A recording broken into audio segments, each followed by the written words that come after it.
Hello everyone, it's Shannon here. Thank you so much for joining me today.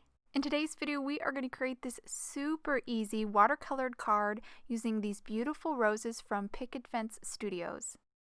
I'm going to start with my MISTI. We're going to use it to stamp our background really quick and easily. I have an A2 panel here of Bristol paper. Bristol is a really smooth paper that works really well for our watercoloring with Tombow dual brush pens, which we'll do later. And I have an acetate grid here. I'm going to use that to help me get my sentiment perfectly centered in the center of this A2 panel. This sentiment is also from Picket Fence Studios. It is from their Small Ways to Say Thank You stamp set.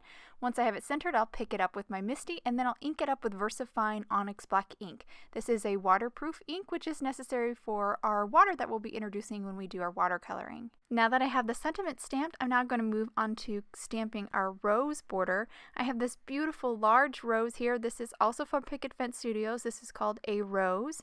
Once I get this positioned in the upper left corner, I'll pick it up with my MISTI. I am trying to kind of keep it in between those two center line marks, the vertical down and horizontal across. That'll just make sure that when I do stamp this on the other corner of my panel, I'm not going to overlap.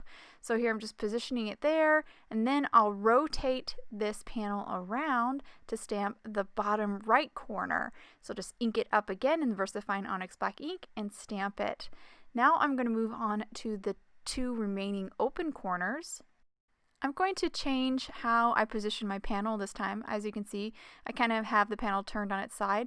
That's so that upper right corner I have a lot of open space available in my MISTI, so that full rose stamp can kind of fit. So I'm going to position that stamp, and then once I get it in place, I'm going to rotate my panel around just to see if I'm overlapping with part of my sub-sentiment, and I was. So now I'm going to reposition this large rose here, make sure I don't get it hitting any part of my sentiment, and just to double check, I will check the other side, and yep, we're good. And so now I'm going to ink it up with VersaFine Onyx black ink and stamp it. I didn't really have to do this for the first time I stamped the rose twice. That's because that thank you was so big. So once I cleared that thank you, that word, I was definitely clear of the other side. But for this one that you had a lot of open space, so I had to be careful of where I positioned my rose. If I filled that open space, I could come in contact with my sentiment. Now I'm going to move on to coloring. So I have two markers for each rose, two markers in a chosen color family. So for this first rose, I'm going to color it yellow. I started with my lightest, colored a lot of the petals with that light color, and now I'm just adding a little bit of that darker yellow here and there to create a little bit more interest. Now I'm going to move on to the next rose. This one's obviously going to be orange. Place down my lighter orange color, and then moving on to my richer, almost reddish kind of orange color. Then I'll move on to a pink or red rose. Again, start with my lighter, and then I'll add in some of that darker shade.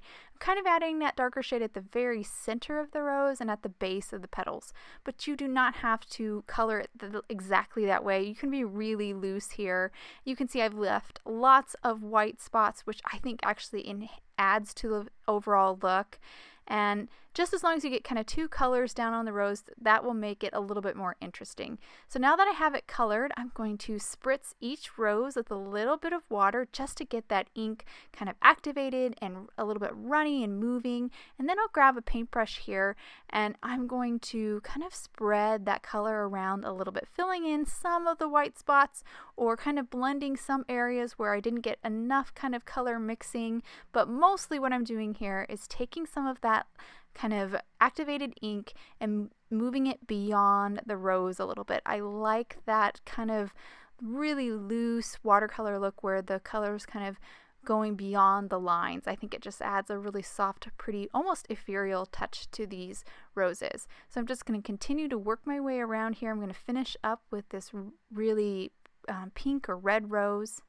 And you do want to be careful with your water when you spray it down. I just did like a couple sprays for each rose. It's better to have a little less than too much, because you can always add a little bit more water if some of those areas are not kind of moving and blending like you'd like, and it's much harder to take away some of the water. So I'd recommend just being a little cautious of your water when you're spraying it for the first time.